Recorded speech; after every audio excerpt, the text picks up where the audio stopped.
It's rolling. Feet are not in there. So Wiggle your toes for the people. Feet. You have your foot in the door, that's what matters. Aye. At least it's not in my mouth. Let's hope not. On the scene with Dush, And Guus. a book club, but for movies. Hi guys, welcome to another episode of On the Scene with Dushi. And Guus.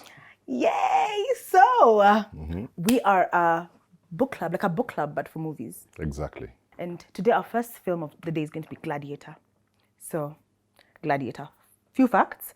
It's a 2000 film, 8.5 rating on IMDb, which stands for... International Movie Database. Right? So, the reason that we're going to be using IMDb is because it feels like the kind of amalgamation, Kingeresa. Wow, I'm used that, my friend. Lusongo. It's like, that's the focal point of all movies. Where all movies just, there's a central place where you can find details on the movies, details on the production, details on the cast of the movies. And so it's a fantastic place where you can also get the rating because they rate them not only against each other, but against, based on the body of work itself, based on the body of work of the director and of the actors as well. So that's what we're going to be using in the course of On the Scene.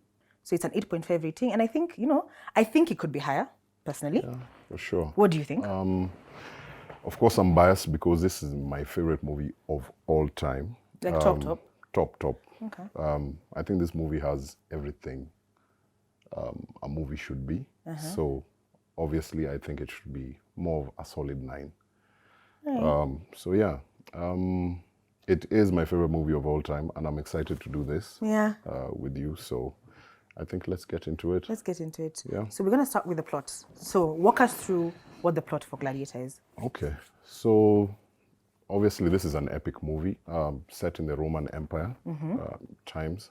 Starts off with a great battle, which sets the tone for so many things. And there are so many scenes in that opening segment of the movie which sets the tone. The battle, of course, shows us his valor, his leadership skills as a general. That's the protagonist, that is Maximus. So there's a battle. Then, of course, there's a conversation, a very big conversation that he has with the Caesar. He thinks he's going to go home after the battle, but the Caesar has other plans. He wants him to be the Caesar because he doesn't have an affinity for power, Over time, I guess. over time, So, and then soon after that, our main protagonist, whose name is Commodus, That's is the also antagonist. seen.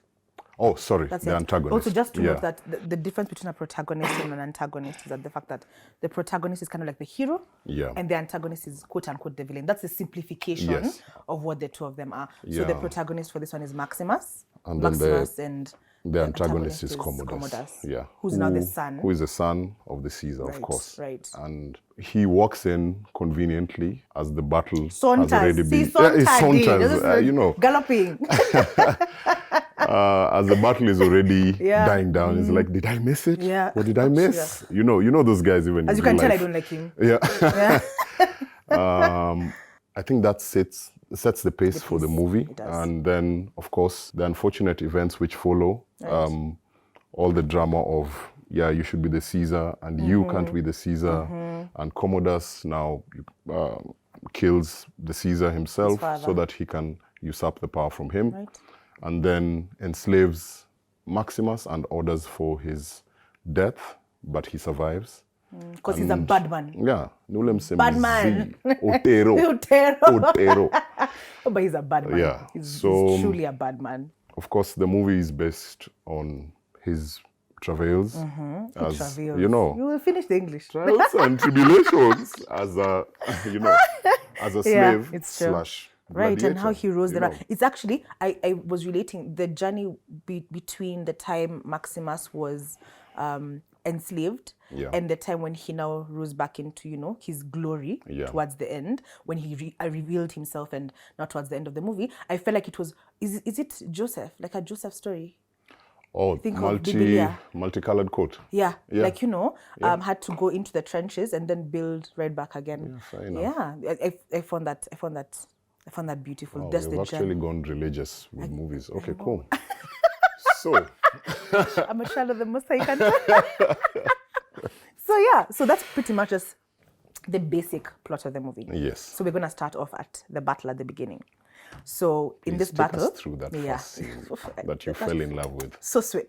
So one of my favorite lines from that movie, of course, was "Strength and Honor." My quotes from that movie. Yeah. I feel like it embodied. First of all, it started off in the movie, and it ended up at the end of the movie as well. Yeah. Like in the final battle, right before Maximus died, which also it's important for us to say.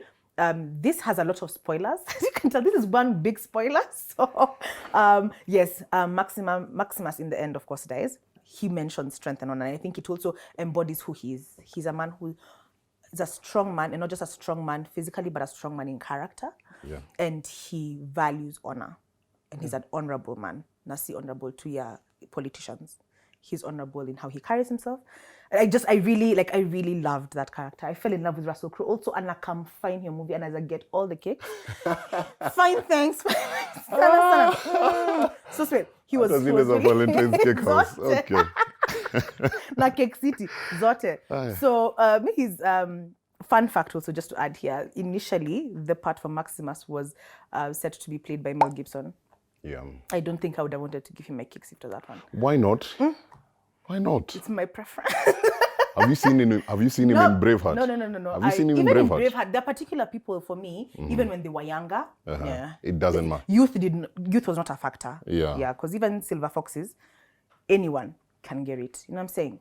But with not Mel Gibson, yeah, and also he felt like he was too old at that time. I think he was in his 40s, and Russell Crowe was in his 30s, so that's why he felt like he should have given it to someone who's younger. And I think it worked really well in the long run. It worked really well. So we start off the opening scene. So they are in, this is the final battle. This is the final battle that Marcus Aurelius, who at that point is the emperor. Emperor is also Caesar. Yeah. His final battle, and it's against Germania. So it was the last stronghold that was still trying to maintain their, what do you call it, like freedom and sovereignty against the Roman Empire. The Roman Empire, right? Who are encroaching at this point everywhere. Who, at that point, I think they had like a third of the world under their kingdom. So madness. So of course, at the forefront is the general, who is Maximus. And also another fun fact about us as besties is that we really love dogs. Heavily. We are deeply in love with dogs. So a lot of the movies, without it was, what's that word when you're not thinking of something? When you do it subconsciously, inadvertently. Yeah. Kingereza. Yeah. We'll finish it. So inadvertently ended up picking movies that had dogs. So there's at the beginning of this movie, there's a wolf, and I noted that because it made me happy that there was a wolf that got into battle with Maximus. Yeah. So they're fighting against the Germania, the last stronghold. And one of the fun facts I found was that they usually, in the Roman Empire, also in epic tales, they'd send out like a rider to go and find out if the people were willing to reach a truce before battle. So the rider came back headless, right? Now, fun fact I read, and I'm going to read it for you now. Headless horseman, right? Which is a story that has been told time immemorial, especially in, I think, European countries. Fun quip about the legend was a Hessian soldier. So the Hessian soldier were actually German auxiliaries to British troops during the American Revolutionary War. So it was interesting that the headless horseman came back from the German side of the battle, right? So comes back and they begin this epic battle, and of course because of strategy and how they had strategically decided to box in the German camp, they won. And then there comes Commodus sauntering in, coming like, Imeisha, like the battle is over. And I think you could even tell from that point that Marcus Aurelius was kind of done with him. Yeah. Because he felt like he was... Even in the greeting, you saw how he was tentative. Right. He was like, yeah, okay. like I'm not really keen. I'm not feeling your vibes. Yeah. You're my son, but yeah. Yeah, I'm not as keen on you as I am, for example. Because like as he was walking at the end of the battle, Marcus Aurelius and Maximus were walking, and the crowd was cheering. Not the crowd, first of all. This is the soldiers were cheering, and Marcus Aurelius mentioned to Maximus, "They're cheering for you." Yeah. And they were, and even as Commodus was riding in, you could hear them chanting out Maximus, Maximus, because that truly was their leader. And so all the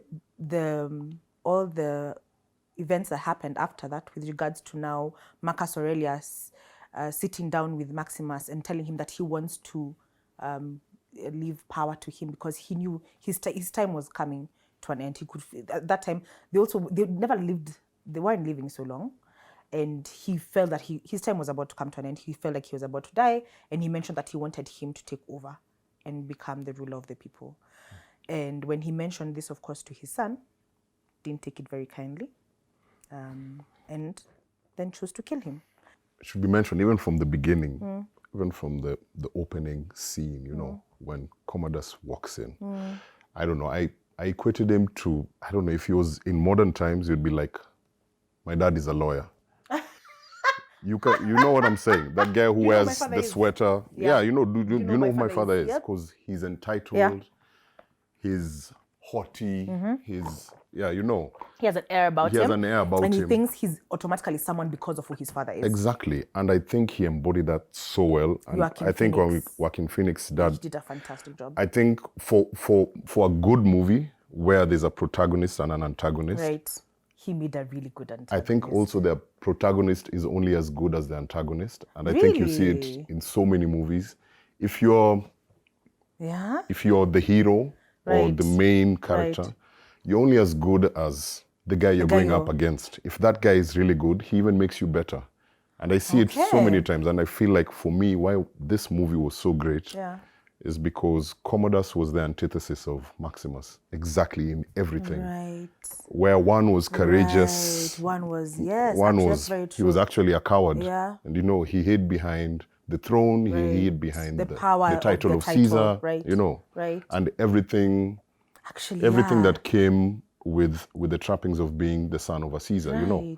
With regards to even, if you think of family, whereas Maximus was family-oriented. Yeah. And even when he was describing himself in the end, he said, I'm the husband of a murdered wife and I'm the father of a murdered son. Commodus wasn't. First of all, I was curious to know why he wasn't married, which I think once you get to see his character unfold in the course of the film, you understand. And also, his inclination was to incest, I guess, right? Because he seemed to be deeply in love with his sister. He was. Yeah. And he was willing to desecrate the family bond. That is the word I was looking for. Oh, okay. That kind of the way you've packaged it. So you say thank you then. Thank you so much. I appreciate Karibu you. sana. Yeah, well done. And to your Karibu nyumbani. I'm sorry. So anyway, he was willing to desecrate that bond. That's true. Whereas on the other side, and violate. Yeah, exactly. Yes, he was willing to violate to get what he wanted. And so easily. Yeah. So I want to take you back to that first scene again, because I feel like that first scene draws you in. The stratagem you can see, like we're just not going into battle. Like we can see these guys are here. This is how we're going to do it. Us guys will come from the flanks, throw the arrows fast, you know, like I love that stuff. I think that's what, and another reason why this is like one of my favorite movies of all time is the fact that I love war strategy. I love epics. Okay. And that's why I love epics. Yeah, okay. So Troy is also another movie I really love. And so you could see even the strategy, you know. And there's a saying in English, in the English language, don't kill the messenger. But they killed the messenger. They did. The guy comes back with... Headless horseman. You know. Yeah. So when you see a movie starting off like that movie has already drawn you in. You already want to know, okay. What's happening after this? What's happening after this? You know. Yeah.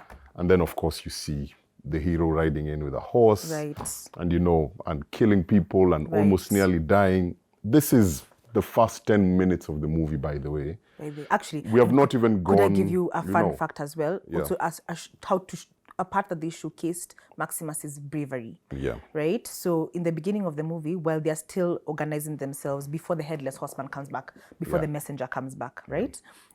Quintus, who's one of the soldiers, I'm guessing he's maybe one of the generals as well, right? He mentions that the formation that they had was not, we're going to put the cavalry at jeopardy. Yeah. And of course, Maximus was part of the cavalry. And one of the things he said there was, it's acceptable. Is that agreed? So it showcased the fact that he was, you know, those leaders who they lead from the front, and they lead without not with reckless abandon, but without fear, to showcase the fact that I've got you, right, and we've got this. Yeah. So I think from the get-go, you can tell, first of all, how much the men value Maximus, and you can tell that they don't value him for naught.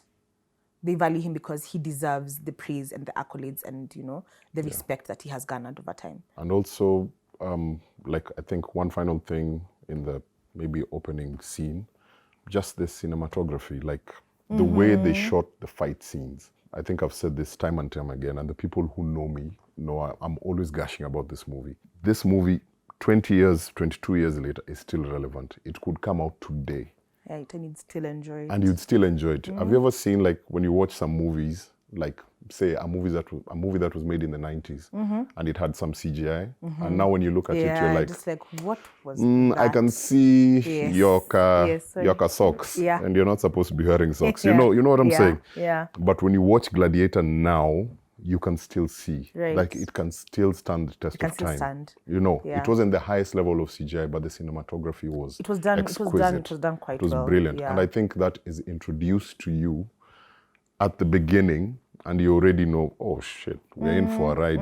Like, the movie is already brilliant from the beginning. Right. So after that, we are done with the beginning scene where now Marcus Aurelius is dead, and we have Maximus who's been Has been killed, has been slain, actually, slain by his own in son. cold blood, right? Yeah. Who really cried as he was killing him. Actually, I think that for me was the villain origin story for Commodus, because I began, like, before that I was just irritated by him. I felt like he was, one of those like annoying kids who you just want to swat away.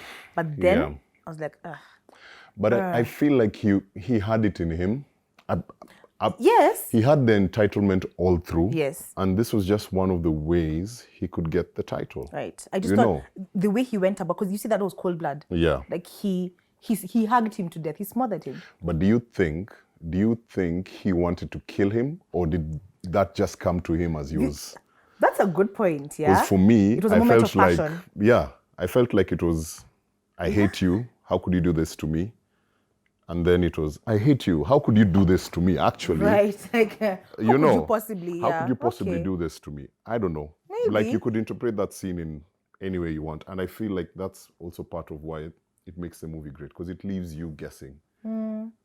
Did he come to Germania knowing that his father would not give him the no, but when throne? he was in the carriage, when he was in the caravan carriage with his sister Lucilla, he mentioned that he felt that his dad was about to cede power to him on the way there. So when he went in, I think he assumed that he'd been called. Exactly. But I think in the moment that his father mentioned it to him and then knelt at his feet and told him, no, I love you as a son and I failed you. When Marcus Aurelius mentioned that his failings as a son were because of his failure as a father. Right? I think that's when that's when the switch flipped. Yeah, for him. I think that's when so he you made see, the decision. it's a spontaneous thing. It was not planned. It wasn't planned. So it wasn't could be as premeditated as he's thinking, shit, the throne is going to go to someone else and not me. Who's not part of the family. Who's just a general. He's going to rule over me. Yeah. With my purple robes. And for me, that's why it also makes him such a great villain, because he thought on his feet. And as soon as he killed him, he was like, oh, so father has passed away. The Caesar has passed away. And now kneel to your Caesar. To your new Caesar. And he made a plan so quickly. Actually, that's a good point. That's a good point. And he made a plan so quickly and put things in order. And by the time Maximus was being called, and even the way that scene was shot, Maximus thinks he's coming to talk to the Caesar. He actually is talking to the Caesar, but it's a new Caesar, So I think that part was also very brilliant, the way they transitioned it from killing his father to Maximus now being summoned by the Caesar and finding that the Caesar is now Commodus. And now Commodus has already he set the ball in motion. So actually I had not thought about it, like the brilliance of him thinking on it. I hadn't thought about it. And he has already commanded everybody else, and everybody else is already on board. Even Quintus, because to them, it was about the Caesar. It wasn't about the person. Yeah. It was always about the seat of the Caesar is what we respect, right? Yeah. I hadn't thought. I think I was too busy hating him. But that's what he's meant to do. He's meant to evoke that in you, you know? Yeah. And that's why I think he was brilliant. Did he win an Oscar for that role, by the way? It was the best actor, and the best actor was won by Russell Crowe. I'd love to know who went up against him for best supporting actor. And the Oscar goes to Benicio del Toro in Traffic.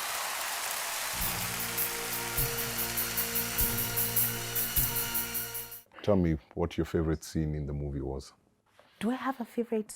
Oh. Yeah. I think because I know there are many brilliant, of course, the fight scenes were excellent. Yeah. All through the movie. Some of the script was also brilliant, and especially when we get to like the Senate guys, the little quips, the exchanges they had, Yeah, like a lot of a lot of fantastic Yeah, quotes. like I remember like the first interaction Commodus as Caesar had with the Senate. With the Senate. And the Gracchus was being so sarcastic, Right. you know, And then his as he was sister sitting steps down in. with his sword, you know. Then he stood And up. you remember the Caesar, Marcus Aurelius, who was slain, had mentioned that to Lucilla, if you are a son, you would have made a great Caesar. That's true. And that comes to the fore when at the Senate. when Commodus is losing his shit because, of course, he has been outwitted. By the Gracchus senators by front of- by profession are thinkers. You know, that's even if you go back in history, the Socrates and all these guys, The minds. you know, they are the great minds of the Society. and of the country itself.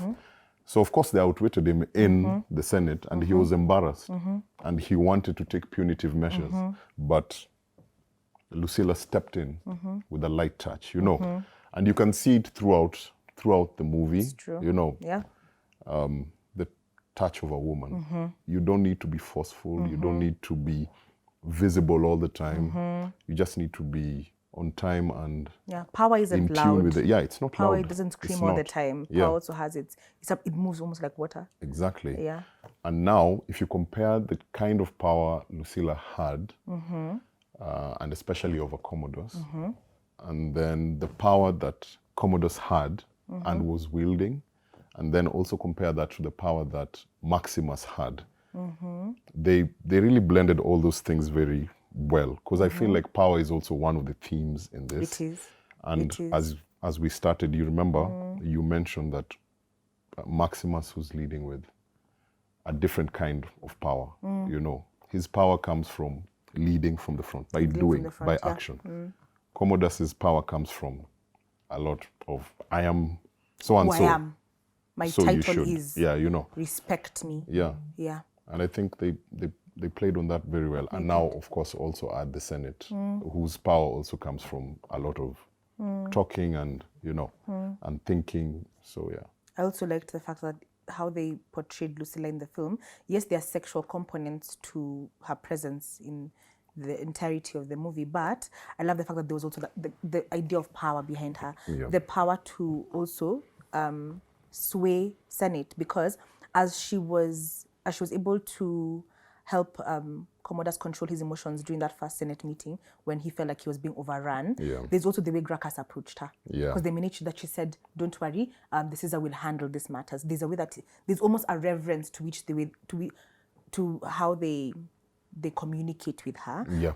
The only person I think who was maybe at her head with her a bit was Maximus, and I think that's because there was a backstory there. I'd say that there was a love there that was unrequited, or also because of the societal norm at that time. Yeah. A princess could, no, not a princess. I'm sorry.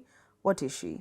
Like a daughter Royalty? to the emperor couldn't just marry a common man, even though he was the great Maximus, right? Now seeing it, you know, in a twist of fate, and Marcus Aurelius wanting him to rule, things would have been different, right? Yeah. But I love the fact that how the way she wielded her power was not in a sexual manner. She wielded her power with her mind. Yeah. And so when Marcus Aurelius made that statement to her that I wish you were a son because you would have made a great Caesar, it was a moment for me.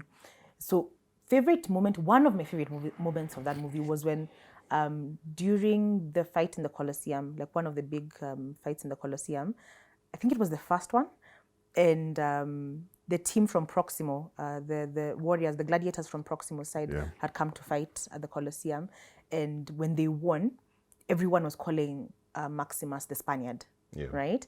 And after they won, because of the strategy with which he handled that battle, Commodus said that he wanted him to reveal himself. So he came down into the Colosseum and asked him to reveal himself, especially because they had been told that no one turns their back to the emperor, no one turns their back to Caesar. No one should, actually. Yes, and he turned his back. Yeah. So when he did, Commodus, In of course, defiance. Commodus did not take, he did not take any perceived disrespect to him. He did not take it kindly. Yeah, because So of he the told kind him- of leader he is also, Exactly, and the kind exactly, of power yeah. that in the way he wields his power. The way he wields his power.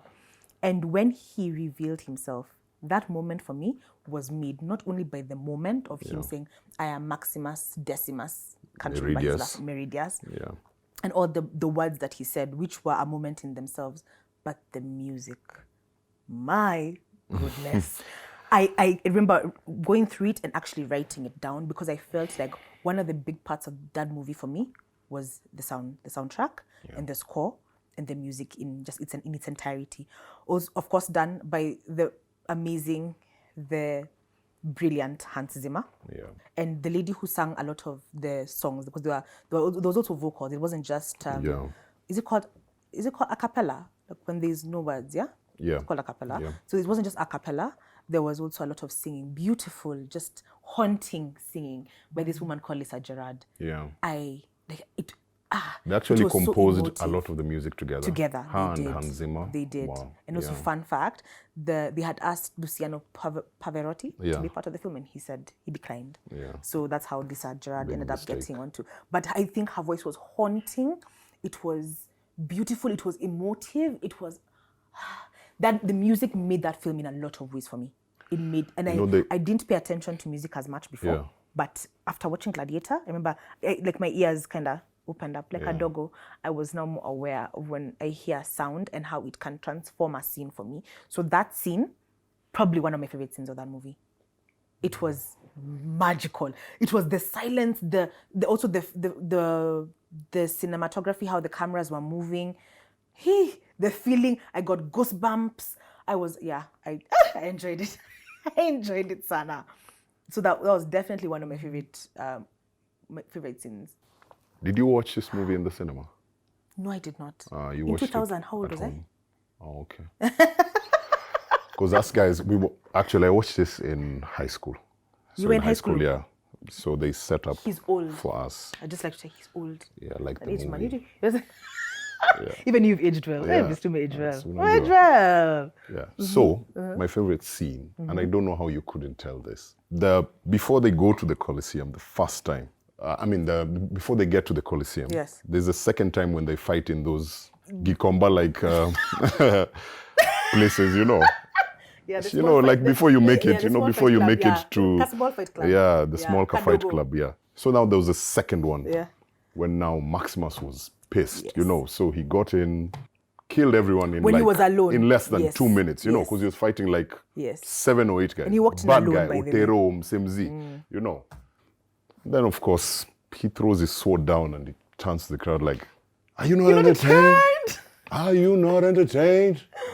Is this not why you are here? And why that scene sticks with me for so long is because Kanye, when he was producing for Jay-Z, used that as the entrance or rather the intro for one of his songs, one of the best Jay-Z songs I've ever heard in my life.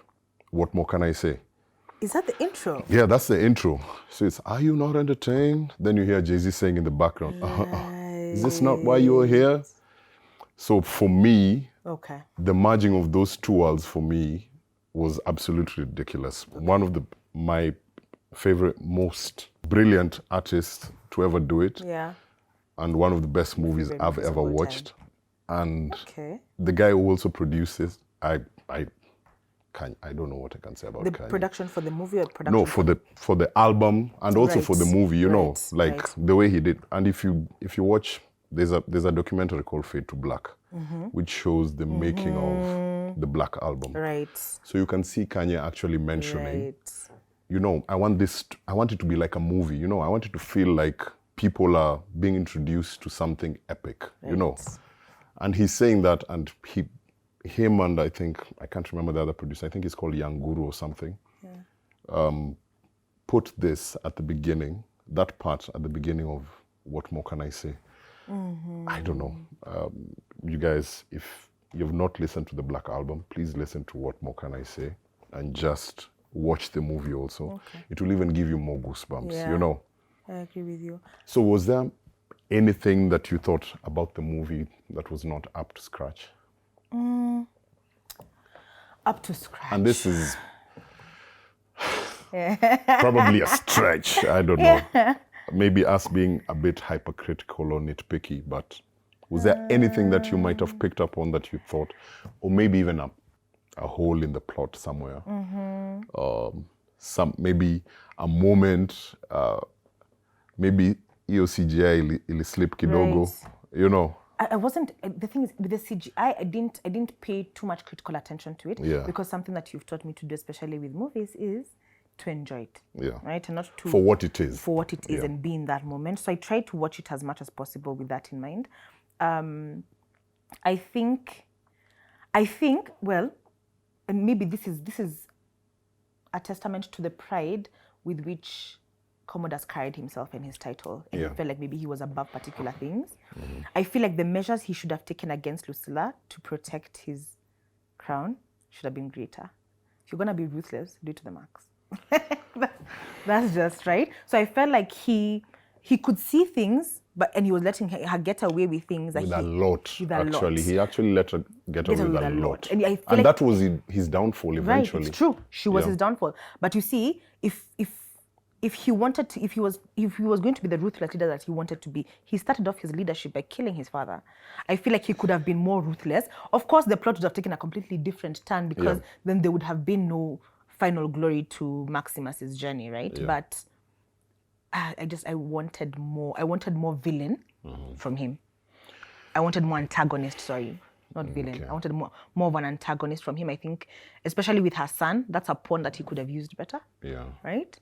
So I think that would be the one thing I can think of now that I would say I wanted more from. Maybe to counter that, and maybe just to add on to it a bit, I think the way they built his character, he's a weak character. True. That's true. And I think that told at the end, with the way he crumbled and everything came Crumbling down. came down around him, you know. The things, like you're saying, that he saw clearly, another leader would have quashed those things even before they were a factor, you know. Yeah. Even before they were a factor.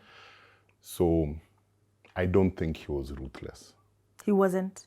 I just think he was a guy who was amoral or amoral. How do you say that? Amoral. Yeah, you know, he was amoral and he was entitled and he got the crown. And I think, you know that thing they say that your real character comes out when you get money or power. You know, and his real character came out. He's a weak individual. Yeah. He was always, if you look, he was always looking for validation. He was always trying. He was like a kid throwing a tantrum. Exactly. I want this. Give I want this. me. Let's do this. Let's make these people happy. Let's, you know. And I think they built up his character beautifully for the collapse at the end. So I didn't expect much else from him other than the collapse. And what for me also ties this movie up well in a nice little bow is the fact that in the end the hero never survived. For me, real life is hard, man. Like life, guys don't always win. You don't always get out of that tough situation. You don't always make it. You know, like they usually say, life is not a movie. You know, it's funny and ironical that I'm saying this now, but at the end of it, the movie kind of mirrored life. Like this guy, honestly, has gone up against the whole Roman Empire. Kweli eni otero wa aina gani, you know, there are consequences. And if you relate this even to real life, and which I did a lot of the time, you'll face these hurdles, these struggles, all these things. You will not come out unscathed. You know, something will change forever. Something will be different. It's not a fairy tale. You know, it's not a fairy tale. This is not a fairy tale. This is supposed to be a movie about. And the thing is, the movie does borrow largely, not even borrow. The movie is about, other than the Maximus factor, with regards to the fact that Maximus was not a real life. Yeah. He didn't exist in real life. Commodus in real life, in real history, Commodus was killed by Narcissus. Narcissus? Like, this is not a fairy tale. So it's not supposed to be tied up.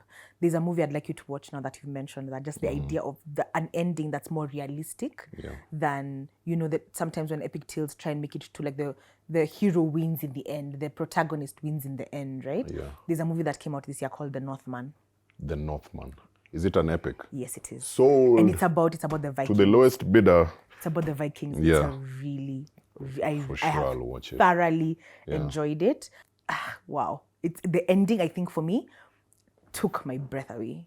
And it's not a fairy tale ending, but the reason it's not a fairy tale also is something to be seen. Like you need to see it to understand just how beautifully written it is. So I would say watch The Northman. Okay. There's also Troy, of course, for sure. Troy is, for me, is goodness. brilliant. Brilliant also in some of the fight scenes, you know, like, I don't know if you remember, the scene Between where... him and Eric Bana with the... No, the scene with him and the big guy. There was a big guy, you know, like in those old times, sometimes to avert the magnitude of losses in a war, they'd say, okay, you bring your best guy, I bring my best guy. I remember that scene. So It was a Brad David Pitt, and Goliath you know. sort of scene. I've So really of used course the Bible Achilles, today. Hallelujah. What's happening? Are things okay in this your life? So so of course, Brad Pitt, who plays Achilles, is the warrior on Agamemnon's side. Then on the other side, it was this humongous guy, you know, and he came out with the crowd, and guys are cheering like you know. So when the fight started, Achilles just ran towards this guy as he was ducking a spear or two, and just hit him between the neck and the head, you know. And left him standing. See, our sounds are different. When it's T for ta. Anyway, we can't do epic sounds. That's for Kina Hans Zimmer. But anyway, that scene, you know, that scene itself should be enough for you to watch that movie. I really loved the scene between Achilles and what was Eric Bana's character? Hector. It's called Hector. Outside the gate. The thing is, a story for another day on another podcast. I had hallucinated that scene once. I won't tell you about it right now, but Bestie, please. I literally hallucinated. We are recording. Roy, we should make this a PG show. This woman is out of all the control. Oh my God. That scene has stuck with me. Oh my goodness. I thought it was woo. And also, they are fine men. They're fine gentlemen. Eric Bana is very good looking. Like upstanding in society, or you mean like... I hope so. As pieces I can only hope so. Of just, the spectacles. Spectacles. Let's respect men, please. We are not missed. You are smart. You're cute, so something like that. So I really enjoyed that scene. Yeah.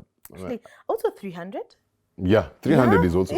Actually, if you look at the number of movies that were spawned from Gladiator, it's ridiculous. Yeah, 300 is one of them, definitely.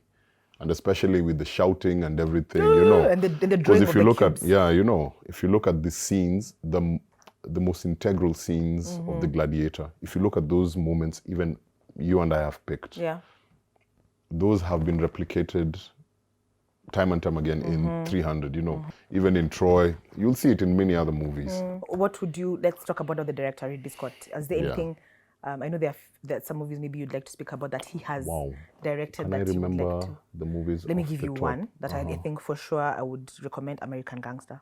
Yeah, for sure. Denzel Washington. It was I really enjoyed. You know me, I'm not necessarily too much of a gangster movie girl. Like I enjoy them. You know, like when you asked me to watch The Departed recently, I think they're great. She's about to break my heart. But The Departed wasn't. I'm not saying it was bad. Oh it's just my God. My top movies. Nah. I enjoyed. And I told you I preferred American Gangster to The Departed. I think it was great. Another thing also. Why? Was it because the pieces of meat were better? Filet mignon or wagyu? You know? Wagyu. Oh. Hi, Wagyu. Hi, Wags. How are you? Oh, gosh. No, I preferred the script. So the script for The Departed was brilliant. I loved is it espionage? No. Yes, build your English. Yeah, what's my English? What's Use your parents' English? school fees. What is going on? Makiri, I'm really failing y'all. I loved the storyline for The Departed, but I enjoyed the acting in American Gangster more. And I don't know how to pinpoint exactly what it was. Like black men have maybe swag. It was maybe black men, and just the swag of black men. And me, I love me black men. Yeah. So I know I'm talking a lot about the white men that I'm finding handsome, but it's just this is just Oh, they have been downgraded to handsome. They're good looking, fine. From fine, filet mignon. thanks. But I enjoy, there's a scene where they're walking down the street towards a diner, and I remember it's just a group of black men, and just beautiful black men, man. But I'm not taking anything away from The Departed script. It was brilliantly written. Are you sure you're The not? script was brilliantly Check written. your pockets. You might have carried a few I've taken things. everything. But I enjoyed American Gangster more. And then one movie I'd like to end by recommending is a movie called The Last Duel. Yeah. So The Last Duel is a movie that was depicted from a book. The book was called The Last Duel, a true story of trial by combat in medieval France. It's a 2021 film directed by the Ridley Scott. Trigger warning, this is a movie that has rape. And it's triggering especially because the entire movie is based on a woman defending herself and trying to prove that she was raped in medieval France. There are no cameras. There's no, there are no footprints. There are no footprints, fingerprints. Like, There's no Me Too. There's no Me Too movement. There's no way to- affirmative action. There's Exactly. not. Yeah. And pretty much no one believed her other than her husband, right? And at that time, a woman's virtue was protected by her husband, right? So it's a triggering movie, but I think it's a really, really well done movie. They do the movie in, I think, 3 to 4 parts where they talk about, so the perpetrator, her husband, and herself, just the act itself and after. It had a 7.4 rating. The stars are Ben Affleck, Jodie Comer, Matt Damon, and Adam Driver. But just something I'd like to reiterate once more. Trigger warning, this is heavily centered around rape. So it's not an easy movie to watch. But it's a good one.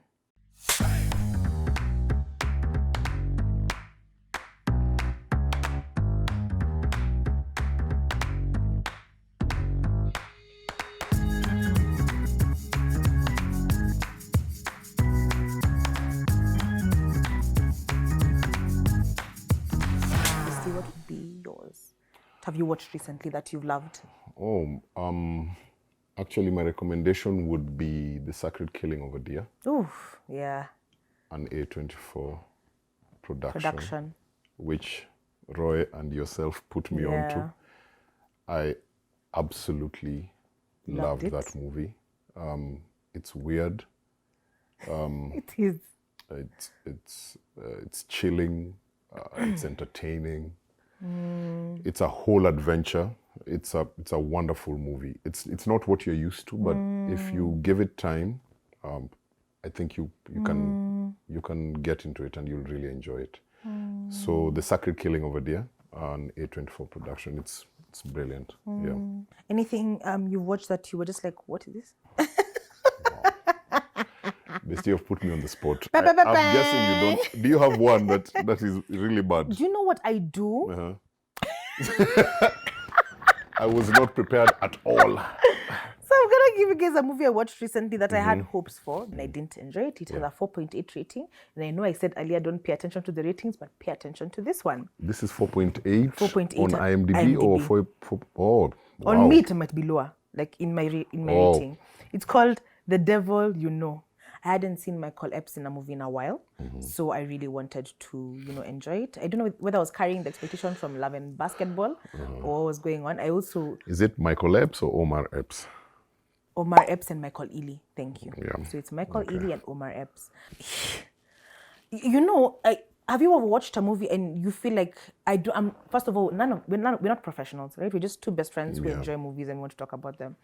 You ever watched a movie and you thought you were the one who's producing it? I was just like, Kwani, I'm the one who's doing the production here because I don't know anything, and clearly the person who's doing it at the background doesn't know anything either. Yeah. We are together sana. And like bad chicks. I enjoy I'm not those kind of people who don't enjoy black movies. I personally, there are even some Madea movies that I have enjoyed thoroughly. Okay, There's not some Madea, but yeah. Black movies. I've enjoyed Madea sana. There are particular movies maybe that have been, people have really critiqued, but I found them entertaining, right? For entertainment value. Yeah. For this movie, it's a dramatic movie, right? So there's no there's no hilarity to it. It's very serious. The tone of the movie is very serious. Did not enjoy it. Did not enjoy it at all. I didn't like the editing. I felt like it was also done very kienyeji. There's something very stiff about Omar Epps now. Yeah. I don't know what's happening, but he seems very just, even in his movements, he's very stiff. Nope. No. Nope. Didn't enjoy it. But also, if you have enjoyed it, please tell me why. I'm open to, broadening my horizons of understanding. So if you've enjoyed it, and come tell me why. But you could try watch it. Yeah, and then tell me what you think. So guys, thank you so much for listening. Thank you so much for watching. We hope you enjoyed this first episode. We are so excited to bring so much more content to you guys. So if you like this episode, please give it a thumbs up. Please share it with your friends who are like-minded when it comes to films, movies. We'll be doing everything from series to anything in theater to local content. We really want to get through the entire gambit of all things watchable, right? So if you enjoy this, please share with your friends who are like-minded. Of course, we mentioned that this is a book club. It's like a book club, but for movies. So we do intend to create a community. Please follow our page. Hit the notification bell if you want to know whenever we put up new content. I've always wanted to say that. So hit the notification bell. Follow us. Comment, tell us what you thought about the episode. Tell us what you thought about the movie that we talked about, Gladiator. Tell us what you talked about what you thought about the other films we discussed today. And we are so excited to get to interact with you guys. And see you on the next one. Bye. Bye, guys. On the Scene was filmed at Nyumba Cinema, located at Roslyn Riviera Mall. Give them a call for a cozy private experience at the movies. On the Scene with Dush And Guus. A book club, but for movies.